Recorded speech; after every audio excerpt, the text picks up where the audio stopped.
Evening నేను Vamsi, welcome to prime time debate. ఈ రోజు డిబేట్ లో మనం రెండు అంశాలను చర్చించబోతున్నాం. ముందుగా తెలంగాణలో బడ్జెట్ సమావేశాలు జరుగుతున్నాయి. బడ్జెట్ సమావేశాల్లో ఈ రోజు గవర్నర్ ప్రసంగించారు. గవర్నర్ ప్రసంగంలోనే అటు బీఆర్ఎస్ వాడివేడి చర్చకు దారితీసింది. సభలో నిరసనలు కూడా వ్యక్తం చేసిన పరిస్థితి. అసలు ఎందుకు ఈ నిరసనలు వ్యక్తమయ్యాయి, గవర్నర్ ఏమన్నారు, అధికార పక్షం ఏముంటుంది, ప్రతిపక్షం ఏముంటుంది అనేది చర్చించే ప్రయత్నం చేద్దాం. మరోవైపు తమిళనాడులో రాజకీయం రసకందాయంలో పడింది. సో రాజకీయ శూన్యత, ప్రతిపక్ష రాజకీయ శూన్యతను క్యాష్ చేసుకుంటూ అక్కడ పార్టీ పెట్టేశారు విజయ్ ఏం చేయబోతున్నారు, తమిళనాడులో తన ప్రభావం ఎంత ఉండబోతుంది. సో ఎలక్షన్స్ జరగబోతూ ఉన్నాయి. ఎలక్షన్స్ ఏప్రిల్ 23న పోలింగ్ జరగబోతుంది. సో పోలింగ్ లో విజయ్ కు ఎంతమంది పట్టం కట్టబోతున్నారు. సో ఈ రెండు అంశాలకు సంబంధించి మనం చర్చించే ప్రయత్నం చేద్దాం. సో డిబేట్ కి వెళ్లే ముందు ఇప్పటివరకు ఉన్న హెడ్లైన్స్ ఒకసారి చూద్దాం.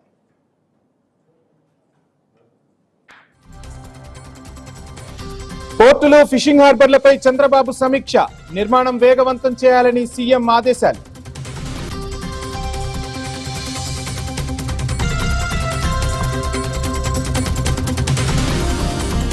ఓట్ల తొలగింపుపై తెలుగుదేశం పార్టీ ఫేక్ ప్రచారం చేస్తోంది, అప్రమత్తంగా ఉండాలని సజ్జల సూచన.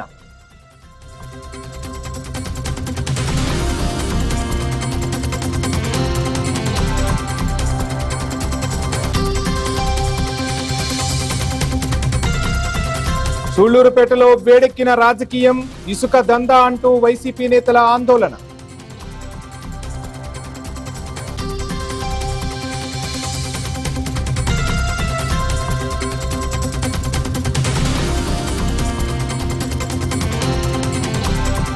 యుద్ధం వల్ల దేశంలో గ్యాస్ సంక్షోభం, బెంగాల్లో సీఎం మమతా బెనర్జీ నిరసన.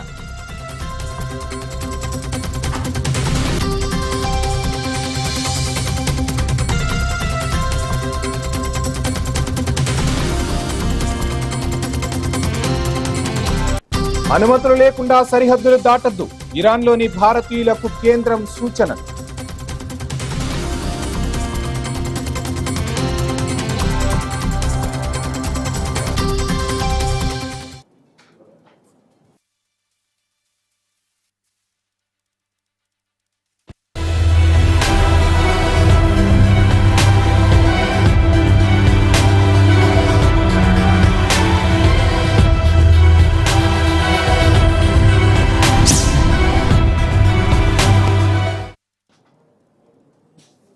రైట్, మొత్తంగా మార్చిలో ఎండలు మండిపోతున్నాయి, ప్రజలను టారెత్తిస్తున్నాయి ఎండలు. అయితే ఈ రోజు అసెంబ్లీలో కూడా అంతకు మించిన వేడి అధికార ప్రతిపక్షాల మధ్య కొనసాగింది.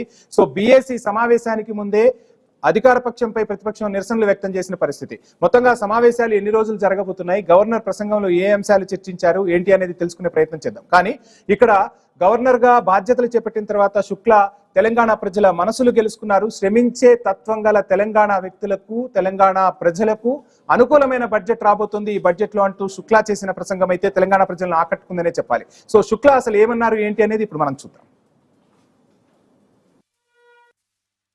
GHMC into 3 separate identity: Cyberabad Municipal Corporation, Malkajgiri Municipal Corporation, and the reconstituted GHMC. This restructuring of the municipal area Bharat सरकार द्वारा किए गए ईज ऑफ डूइंग बिजनेस मूल्यांकन में तेलंगाना को शीर्ष उपलब्धि हासिल करने के रूप में मान्यता दी गई है. सरकार Telangana overseas man power company limited के माध्यम से राज्य के युवाओं के लिए सुरक्षित और नैतिक विदेशी रोजगार को बढ़ावा देती है. రైట్, గవర్నర్ ప్రసంగాన్ని చూసాం. గవర్నర్ ప్రసంగం జరుగుతున్నంతసేపు కూడా ప్రధాన ప్రతిపక్షం బీఆర్ఎస్ నిరసనలతో హోరెత్తించింది. మొదటి రోజే నల్ల బ్యాడ్జీలు ధరించి మరి సభకొచ్చారు. సో ఎందుకు రావాల్సి వచ్చింది, మొదటి రోజు నుంచే ఎందుకు అటాకింగ్ చేయబోతున్నారు, సో అసలు సభలో హరీష్ రావు సభకు సంబంధించి ఏం మాట్లాడారు ఏంటి అనేది ఇప్పుడు ఒకసారి చూద్దాం. బాధ కలిగేది ఏంటంటే గవర్నర్ చేత కూడా అబద్ధాలు చెప్పిస్తున్నారు. ఇక నేను చెప్తే చాలా విషయాలు ఉన్నాయి. ఫస్ట్ మొదటి గవర్నర్ ప్రసంగంలో తమిళరాజ్ సౌందర్యన్ గారు ఉన్నప్పుడు 6 గ్యారంటీలకు చట్టబద్ధత కల్పించడానికి ముఖ్యమంత్రి గారు సంతకం చేశారు అని చదివింది గవర్నర్ గారు. మళ్ళొక గవర్నర్ గారు ఇందిరమ్మ ఆత్మీయ భరోసా పథకాన్ని నా ప్రభుత్వం ప్రారంభించింది అని కూడా గవర్నర్ గారు చదివిండు. తర్వాత వచ్చిన గవర్నర్ గారు చదివిండు. వచ్చిందా ఇందిరమ్మ ఆత్మీయ భరోసా? అట్లా గత గవర్నర్ ప్రసంగాల్లో కానీ ఇప్పటి గవర్నర్ ప్రసంగాల్లో కానీ అన్ని పాపం గవర్నర్ గారి చేత అబద్ధాలు చెప్పించారు, గవర్నర్ గారి చేత సత్యదూరమైనటువంటి విషయాలు చెప్పించారు.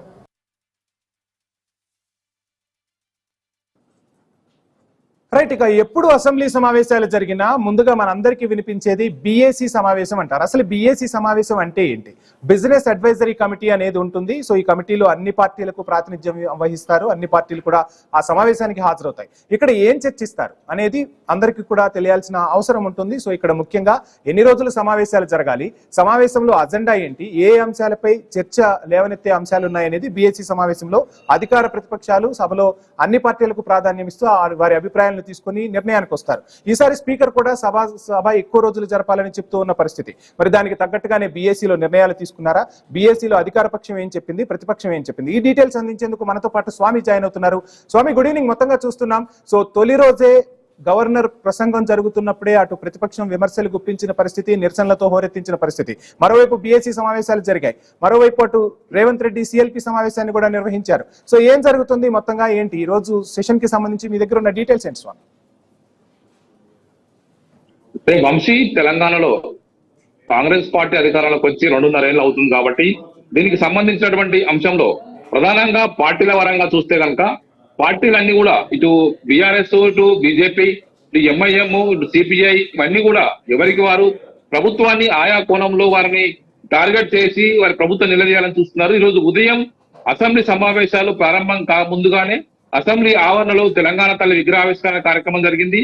ఇందుకు సంబంధించినటువంటి విషయంలో పార్టీ పరంగా చూస్తే పక్కన పెడితే కనుక ఇటు బీఆర్ఎస్ సభ్యులు హాజరు కాలేదు, బీజేపీ సభ్యులు హాజరు కాలేదు, ఎంఐఎం సభ్యులు హాజరు కాలేదు, కేవలం కాంగ్రెస్ సభ్యులు మాత్రం హాజరయ్యారు. ఆ తర్వాత అసెంబ్లీలో గవర్నర్ ప్రతాప్ శుక్లా, సీఎం రేవంత్ రెడ్డి, ఒకవైపు మండలి చైర్మన్ గుత్తా సుఖేందర్ రెడ్డి, శాసనసభ స్పీకర్ గడ్డం ప్రసాద్ కుమార్ అంతా కూడా తెలంగాణ తల్లి విగ్రహ ఆవిష్కరణ నుంచి అసెంబ్లీ సమావేశాలకు వెళ్లిపోయారు. అంతకుముందే బీఆర్ఎస్ పార్టీ తెలంగాణ సమస్యలపైన రాష్ట్ర ప్రభుత్వం ఎలక్షన్లు ఇచ్చినటువంటి 6 గ్యారంటీల హామీల విషయంపై నిలదీస్తూ గన్ పార్క్ వద్ద అమరవీరులకు నివాళులర్పించి ప్రభుత్వ వ్యవహారాలను ఎండగట్టింది. ఎండగట్టిన క్రమంలో ప్రభుత్వం పైన కేటీఆర్, ఇటు హరీష్ రావు, సబితా ఇంద్రారెడ్డి, తలసాని శ్రీనివాస్ యాదవ్ అందరూ కూడా ప్రభుత్వం పైన బట్టి ఎదురుదాడి చేశారు. ఆ తర్వాత అసెంబ్లీ సమావేశాలకు హాజరయ్యారు. అయితే అసెంబ్లీ సమావేశంలో గవర్నర్ ప్రసంగం జరుగుతున్నంత సేపు బీఆర్ఎస్ పార్టీ ఈ గవర్నర్ చేత ఈ ప్రభుత్వం అన్ని అబద్ధాలు చెప్పిస్తుందని చెప్పేసి, ఇవన్నీ ఫాల్స్ విషయాలు మాట్లాడిస్తున్నారని చెప్పేసి ప్రభుత్వ వ్యవహార శైలిని గవర్నర్ ప్రసంగాన్ని నిరసిస్తూ సభ జరిగినంత సేపు సభలో నిలబడి నల్ల బ్యాడ్జీలు ధరించి ప్రభుత్వానికి గవర్నర్ ప్రసంగానికి వ్యతిరేకంగా నినాదాలు చేస్తూ నిలబడి నిరసన తెలిపారు. ఆ తర్వాత గవర్నర్ ప్రసంగం అయిపోయిన తర్వాత బయటకు వచ్చారు. ఆ తర్వాత బిజినెస్ అడ్వైజరీ కమిటీ సమావేశం కొనసాగింది. బిజినెస్ అడ్వైజరీ కమిటీ సమావేశంలో సమయాన్ని ఎన్ని రోజులు కొనసాగించాలి, ఎలాంటి ఎజెండాను తీసుకొని సమావేశం నిర్వహించాలని సంబంధించి కూడా నిర్వహిస్తారు. దీనికి సంబంధించి ముఖ్యమంత్రి సమావేశానికి హాజరు కాలేదు. స్పీకర్ గడ్డం ప్రసాద్ కుమార్, ఎల్ఏ మినిస్టర్ శ్రీధర్ బాబు, మరోవైపు బట్టి విక్రమార్క, డిప్యూటీ సీఎం బట్టి విక్రమార్క, పొన్నం ప్రభాకర్, ఇటు బీఆర్ఎస్ నుంచి ఇటు సీనియర్ నాయకులు పార్టీ ఉపనేత హరీష్ రావు, విప్పు కూన వివేకానంద గౌడ్, ఇటు బీజేపీ నుంచి పాయల్ శంకర్, సిపిఐ నాయకులు, ఇటు ఎంఐఎం నుంచి మరోవైపు కౌసర్ మొయినుద్దీన్ హాజరయ్యారు. వీళ్ళంతా కూడా సభా సమయాన్ని గతంతో పోలిస్తే సభా సమయాన్ని తగ్గిస్తూ వస్తున్నారు. ఈ నెల 31వ తేదీలోపు సభను ముగించాలని చెప్పి ప్రభుత్వం భావిస్తుంది కనుక కాబట్టి 31వ తేదీ వరకు కూడా సమావేశాలు కొనసాగించాలని చెప్పేసి కూడా బీఆర్ఎస్ నుంచి డిమాండ్ చేసినట్టుగా తెలుస్తుంది. మరోవైపు సమావేశాల్ని ఉదయం 10 గంటలు కాకుండా ఉదయం 9 గంటలు నిర్వహిస్తే కొంత సమయం కలిసి వస్తుంది. ప్రతిరోజు కూడా క్వశ్చన్ అవర్ ని ఒకవైపు నిర్వహించాలి. క్వశ్చన్ అవర్ నిర్వహించలేదు, సభలు వేసిన ప్రశ్నలకు సరైన జవాబులు రావట్లేదని చెప్పేసి క్వశ్చన్ చేసినట్టు తెలుస్తుంది. స్వామి, మీరు చెప్తున్నట్టుగా బీఏసీ సమావేశంలో మనకు 31st వరకు సభ జరుగుతుందన్నా కానీ చూస్తే గవర్నర్ ప్రసంగానికి ధన్యవాద తీర్మానం 2 రోజులు పోతుంది, 17, 18. ఆ తర్వాత ఉగాది ఉంది, మళ్ళీ సాటర్డే సండే, నెక్స్ట్ రంజాన్ ఉంది. హాలిడేసే పోతున్నాయి కదా, ప్రజా సమస్యలు అసలు చర్చకు వచ్చే అవకాశం ఉందా? అండ్ ఇక్కడ జిహెచ్ఎంసీ 3 ముక్కల ఆటకు సంబంధించి కూడా పెద్ద ఎత్తున చర్చ జరిగే అవకాశం ఉంది. రాష్ట్రాన్నంతటి కుదిపేస్తున్న మూసీ పునర్జీవం గురించి కూడా పెద్ద ఎత్తున చర్చ జరుగుతుంది. అధికార పక్షం ఏం చేయబోతుంది, ప్రతిపక్షం ఏ విధంగా ఎదుర్కోబోతుంది, ప్రతిపక్షం క్వశ్చన్స్ ఏ విధంగా ఉండబోతున్నాయని ప్రజలంతా ఆసక్తిగా చూపిస్తున్నారు. ఈ 2 అంశాలు డిస్కషన్కి వస్తాయంటారా? సజావుగా డిస్కషన్ జరిగే అవకాశాలు ఉన్నాయంటారా? ఏం చెప్తారు? బీఆర్ఎస్ పార్టీ కూడా ఒక 18 అంశాలు చర్చకు పెట్టాలని చెప్పి ఒక లిస్ట్ ఇచ్చింది. ఇటు ఎంఐఎం కొన్ని అంశాలు తెరపై తీసుకొచ్చింది, బీజేపీ కూడా ఇచ్చింది. ప్రధానంగా ఇటు జిహెచ్ఎంసీ 3 ముక్కలు చేయడంతో పాటు ఇటు మరోవైపు రాష్ట్ర ప్రభుత్వం తీసుకున్నటువంటి మూసీ రిజర్వేషన్ ప్రాజెక్టు, మూసీ సుందరీకరణ అంశం కావచ్చు, రైతు భరోసా కావచ్చు, బీఆర్ఎస్ పార్టీ మేము ఏకంగా ఈసారి సమావేశంలో 6 గ్యారెంటీల హామీకి సంబంధించి గతంలోనే తమిళసై సౌందరరాజన్ ఉన్నప్పుడే వీటికి చట్టబద్ధత కల్పిస్తామని చెప్పేసి హామీ ఇచ్చారు. Yes. వాటిపైన ప్రైవేట్ బిల్లు పెట్టడం కోసం బీఆర్ఎస్ పార్టీ సిద్ధమవుతుంది. ఈ ప్రైవేట్ బిల్లు పెట్టడం కోసం కూడా ప్రయత్నం చేస్తూ ఉన్నారు. ప్రతి అంశం పైన కూడా ఒకవైపు ఇవాళ గవర్నర్ ప్రసంగం అయిపోతే రేపు 2 రోజుల పాటు గవర్నర్ ప్రసంగం ధన్యవాదాలు తెలిపే తీర్మానం ఉంటుంది. ఆ తర్వాత ఒకవైపు బట్టి విక్రమార్క బడ్జెట్ ప్రవేశపెడతారు. రంజాన్ హాలిడే ఉంది. ఆ తర్వాత ఆదివారాలు పోను మనకు శ్రీరామ తారీఖు ఉంది. వరుసగా పండుగలు ఒకవైపు, హాలిడేస్ ఒకవైపు, ఆదివారాలు ఉన్నాయి. ఈ ఆదివారంలో కూడా సభలు నిర్వహించాలి. ఎక్కువ సమస్యల్ని చర్చించడం కోసం అవకాశం కల్పించాలని చెప్పి కోరినట్టుగా తెలుస్తుంది.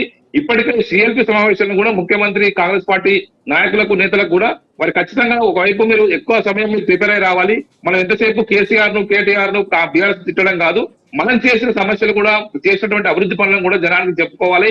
మనం ఏం చెప్పుకోకుండా జనాన్ని ఒకవైపు ప్రతిపక్షాన్ని, గత ప్రతిపక్షాన్ని తిడితే కనుక జనం మనల్ని పట్టించుకోరు. ఇప్పటికే municipal elections, local body elections లో మనకు మంచి ఫలితాలు వచ్చాయి. కాబట్టి మీరంతా కూడా తరవుగా ప్రిపేర్ అయ్యి వచ్చి మంచిగా ప్రిపేర్ అయ్యి సభలో మాట్లాడాలని చెప్పేసి సీఎం రేవంత్ రెడ్డి కూడా ఎల్పీ సమావేశంలో, అంటే కాంగ్రెస్ పార్టీ లెజిస్లేటివ్ పార్టీ సమావేశంలో వారికి కూడా చెప్పినట్టుగా తెలుస్తుంది. వంశీ, థ్యాంక్ యూ స్వామి. మొత్తంగా బీఆర్ఎస్ సభ్యుల వాదన ఏంటి? Prime time debate. ఇక బీఎస్సీ సమావేశం ముగిసిన తర్వాత అసెంబ్లీ మీడియా పాయింట్ లో సభ్యులు మాట్లాడారు.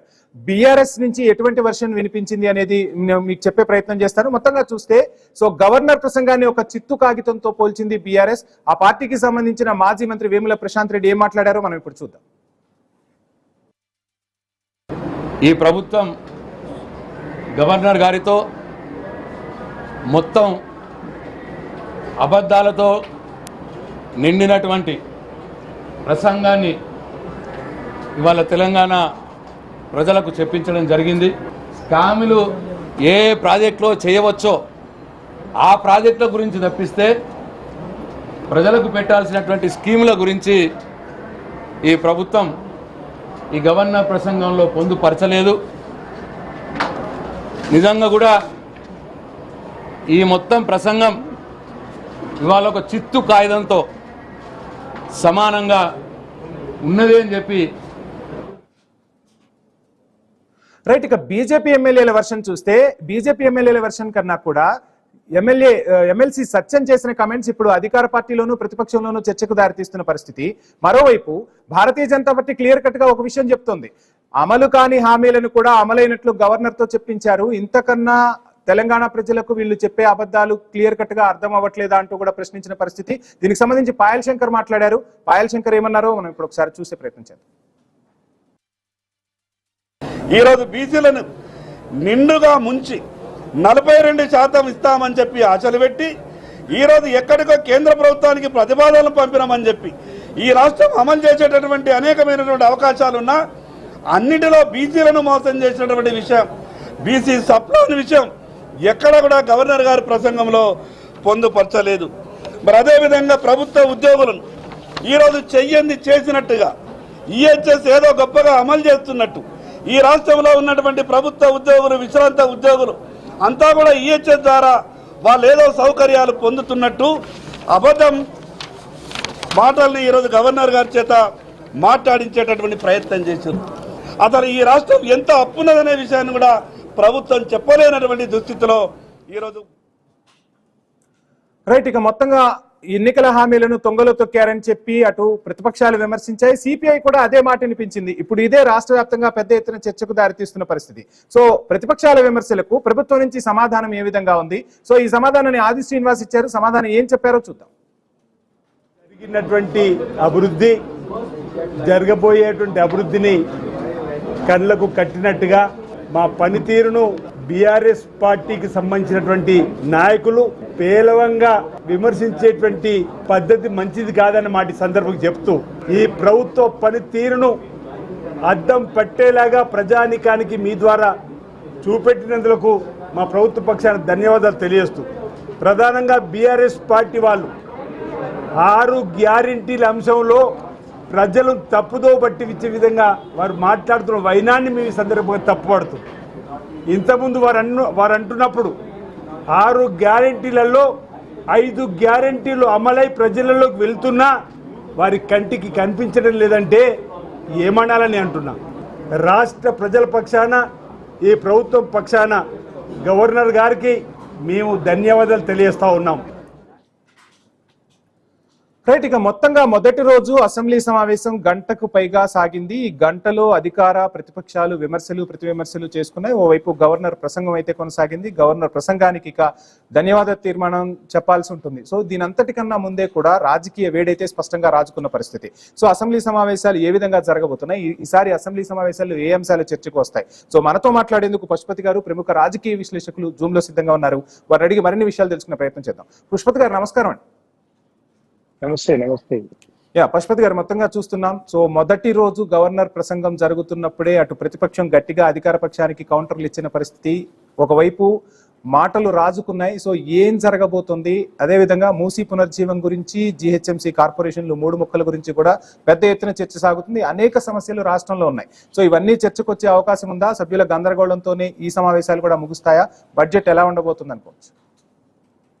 ముందుగా ఐ న్యూస్ ప్రేక్షకులకు, ప్యానల్ ఉన్నటువంటి మిత్రులందరికీ మీకు గుడ్ ఈవినింగ్.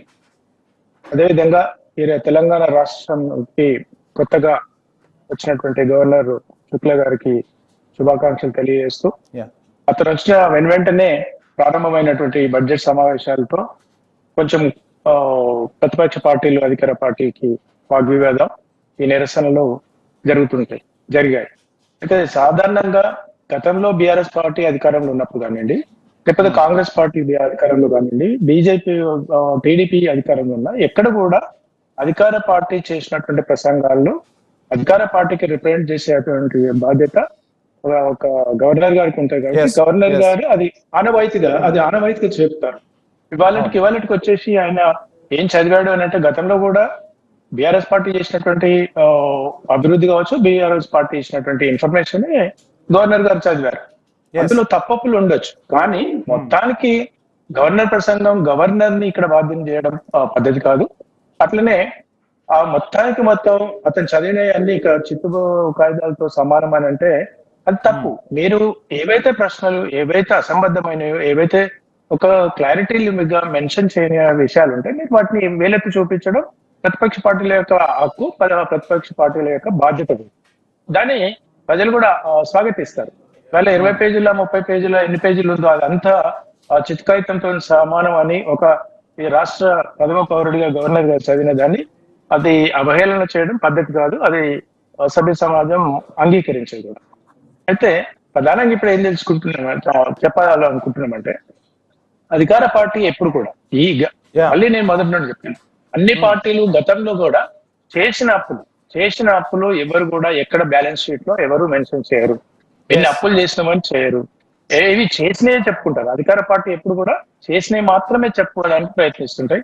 ప్రతిపక్ష పార్టీలు అధికార పార్టీలు ఒక 70% చేసినా కూడా 70% పక్కకు పెట్టేసి. పశుపతి గారు, మీరు చెప్తున్నట్టుగా చేసిన అప్పుల్ని చెప్పవు, వచ్చిన ఆదాయాలను లెక్కలకు మించి చూపిస్తున్న పరిస్థితి. అంటే ప్రజలకు జవాబుదారీగా ఉండాల్సిన బాధ్యత అధికార పక్షానికి ప్రతిపక్షానికి లేదా?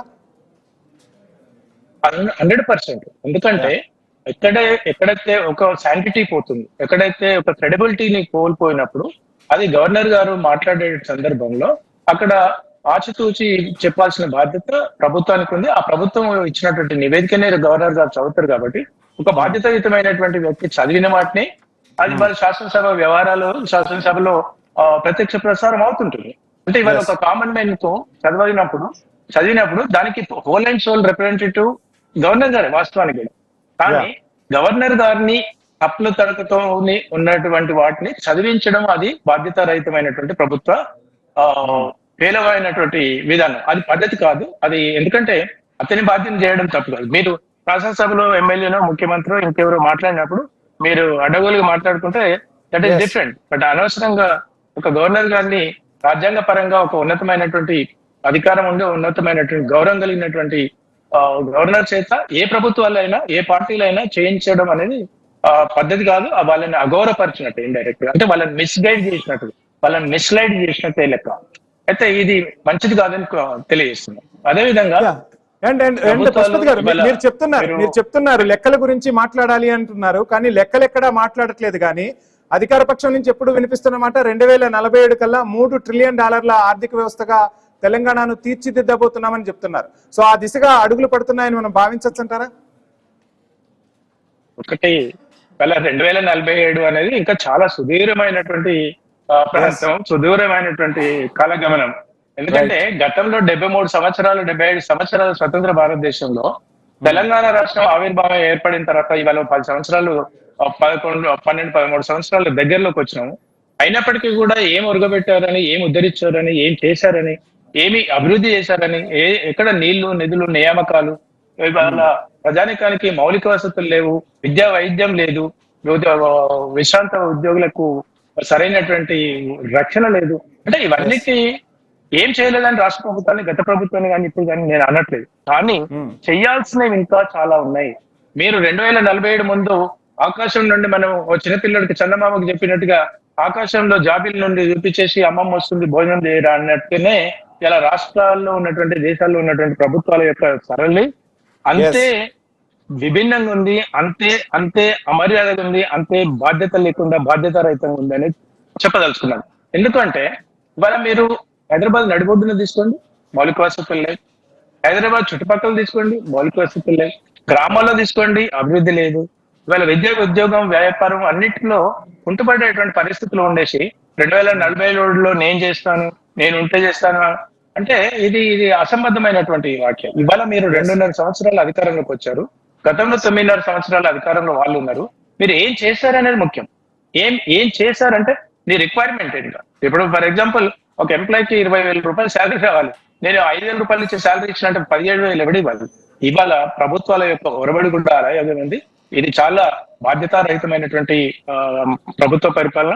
ఎన్నో సంక్షేమ పథకాలు వాళ్ళు అమలు చేస్తామని హామీలు ఇచ్చారు. విద్యార్థులకు కావచ్చు, నిరుద్యోగులకు కావచ్చు, లేకపోతే జాబ్ క్యాలెండర్ కావచ్చు, ఇలాంటి మహిళలకు కావచ్చు. అంటే నేను పార్టీలు మాట్లాడలేను, కానీ అభివృద్ధి దిశగా మీకు ప్రాక్టికల్ గా జీడిపి కనిపించాలి. ఇవాళ మీరు వాటర్ రిసోర్సెస్ కనిపించాలి వాళ్ళకు. ఇవాళ మీరు అంటున్నారు గ్రేటర్ హైదరాబాద్ ని 3 ముక్కలాట. అంటే గత ప్రభుత్వంలో ఇదే ఒరబడి జరిగింది. పశుపతి గారు 30వ తారీఖు వరకు సమావేశాలు జరుగుతున్నాయని చెప్తున్నా బీఎస్సీ నిర్ణయాలకు సంబంధించి మనకు అందుతున్న అప్డేట్స్ చూస్తే ఇందులో చాలా హాలిడేస్ ఉన్నాయి. 17, 18 ఈ 2 రోజులు గవర్నర్ ప్రసంగానికి ధన్యవాద తీర్మానం జరిగిపోతుంది. ఆ తర్వాత ఉగాది ఉంది, మరలా రంజాన్ ఉంది, హాలిడేస్ ఉన్నాయి. సో మొత్తంగా హార్డ్లీ 8 to 10 డేసే అసెంబ్లీ జరిగే అవకాశాలు కనిపిస్తున్నాయి. ఈ 8 నుంచి 10 రోజుల్లోనే ఈ సమావేశాలన్నీ చర్చకు వచ్చే అవకాశం ఉందంటారా? సరిపోతుంది అసలు? ఒక విలువైన సమయం 15 రోజులు ఒక వాస్తవానికి ప్రతిపక్ష పార్టీలు కానివ్వండి, అధికార పార్టీలు కానివ్వండి, కోలాహలం లేకుండా, నిరసన నిస్పృహలు లేకుండా ఉంటే అది కూడా సరిపోతుంది. కానీ ఈ ఒరవడి ఏదైతుందో హాలిడేస్ మొత్తం పక్కకు పెట్టేస్తే మినిమం 8 రోజులు ఉంటుంది. ఆ 8 రోజుల్లో అవసరమైతే ఎక్స్టెన్షన్ అవర్స్ పెట్టుకోవాలి. ఎందుకంటే హాలిడేస్ వచ్చినాయి కాబట్టి ప్రజా సమస్యల పైన ప్రతిస్పందించాల్సిన బాధ్యత ప్రభుత్వాలకు ఉంది. అంటాడు కదా రేవంత్ రెడ్డి గారు కూడా, మనం 24 గంటలు అసెంబ్లీలో సమావేశం పెడదాం, 18 గంటలు పని చేద్దాం అంటే చేయాలి. మీరు ఎటువంటి హాలిడేస్ వచ్చినప్పుడు, వాళ్ళ హాలిడేస్ వచ్చినాయి, వీకెండ్స్ వచ్చినప్పుడు as we have to spend. Already Telangana రాష్ట్రంలో అధికారంలోకి వచ్చినాక రేవంత్ రెడ్డి గారు అన్నారు, నేను 18 గంటలు పనిచేస్తున్నానని. ఒక విలువైనటువంటి శాసనసభ వ్యవహారాలు తప్పకుండా అవసర రీత్యా ప్రజల యొక్క ఆకాంక్షలకు అనుగుణంగా, ప్రజల యొక్క అవసరాలను మెరుగుపరిచే విధంగా వాటికి కావాల్సినటువంటి ఒక మెరుగైనటువంటి ప్రయత్నం చేసుకోవడం కోసం ప్రభుత్వాలు, ప్రతిపక్ష పార్టీలు భాగస్వామ్యం అయిపోయి చర్చలు జరిగి వాటిని ఇంప్లిమెంట్ చేసే దిశగా చూడాలి. అయితే ఇక్కడ ఒక గమ్మత్తైనటువంటి విషయం ఏం కనిపిస్తుందంటే, వాళ్ళ మిత్రులు అంటే కాంగ్రెస్ పార్టీకి మిత్రులు ఎవరైతే ఎంఐఎం ఉన్నారో లేకపోతే సిపిఐ సోదరులు ఉన్నారో వాళ్ళు కూడా ఇవాళ నిరసన తెలియజేస్తున్నారంటే ఇక్కడ ప్రభుత్వం యొక్క వైఫల్యం చాలా క్లారిటీ కనిపిస్తుంది. అది ఉండకూడదు అనేది నేను కోరుకుంటున్నాను. అదే విధంగా మీరు 3 ముక్కల గురించి మాట్లాడారు గ్రేటర్ హైదరాబాద్. గతంలో హైదరాబాద్ పార్లమెంట్ నియోజకవర్గం అనేది గ్రామీణ ప్రాంతాలకు కూడా విస్తరించి ఉండేది. ఉదాహరణకు వికారాబాద్, చేవెళ్ళ ఆ ప్రాంతం కూడా హైదరాబాద్ పార్లమెంట్ నియోజకవర్గం. అక్కడి వరకు లిమిటేషన్స్ ఉండే.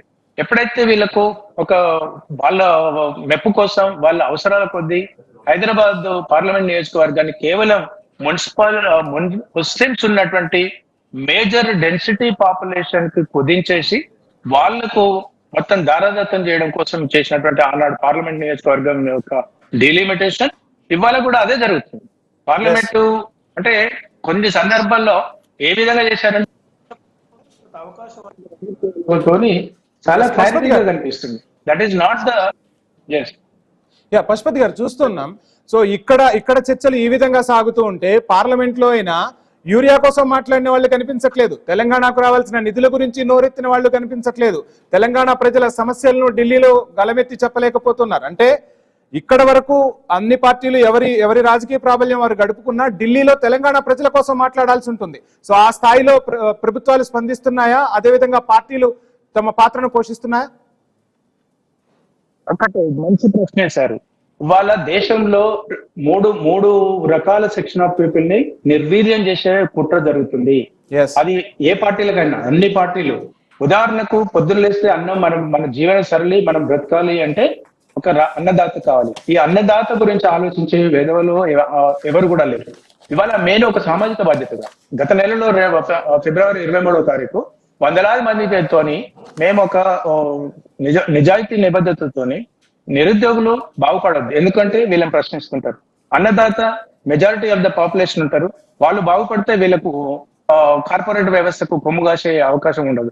అంటే అటు నిరుద్యోగులు కానివ్వండి, అన్నదాతలు కానివ్వండి, అటు కళాకారులు దేశంలో రాష్ట్రంలో ప్రతి ప్రాంతాన్ని నలుమూలల నుండి లక్షలాది మందిని ప్రేరేపితం చేసి ఆలోచింపజేసేటువంటి కళాకారులు కూడా వీళ్ళు ఎప్పుడు కూడా వీళ్ళ అభివృద్ధిని కాంక్షించరు, వీళ్ళు ఎప్పుడు కూడా కాంక్షించరు. అందుకే చెప్తున్నాను, అంటే అన్నదాతలు ఇవాళ వేలాది మంది మెజారిటీ ఆఫ్ ద 84% అన్నదాతలను అగమ్య చేస్తున్నటువంటి పరిస్థితిలో ఇవాళ మేము ఒక సామాజిక బాధ్యతగా 400 మందితోని సెంట్రల్ లో ఢిల్లీలో జంతర్ మంతర్ కార్యక్రమం పెట్టాం. ఎందుకు? అన్నదాతల గురించి ప్రశ్నించి నాదుడు లేడు, పార్టీలు లేరు. This is a very unfair. Right sir, ఏం జరగబోతుందో చూద్దాం. ఈ బడ్జెట్ సమావేశాల్లో ఏ విధమైన నిర్ణయాలు తీసుకోబోతున్నారు ఏంటి అనేది మాత్రం తెలంగాణ ప్రజానికమంతా కూడా ఎదురు చూస్తుంది. సో చర్చలో పాల్గొన్న పశుపతి గారికి ఐ న్యూస్ తరఫున ప్రత్యేక ధన్యవాదాలు. సో మొత్తంగా చూస్తున్నాం, సభా సమరానికైతే తెలంగాణ అసెంబ్లీ సన్నద్ధమైంది. అసెంబ్లీలో ఎటువంటి చర్చ జరుగుతోంది, ప్రజలకు అనుగురేలా ఎటువంటి నిర్ణయాలు తీసుకోబోతారనేది వేచి చూద్దాం.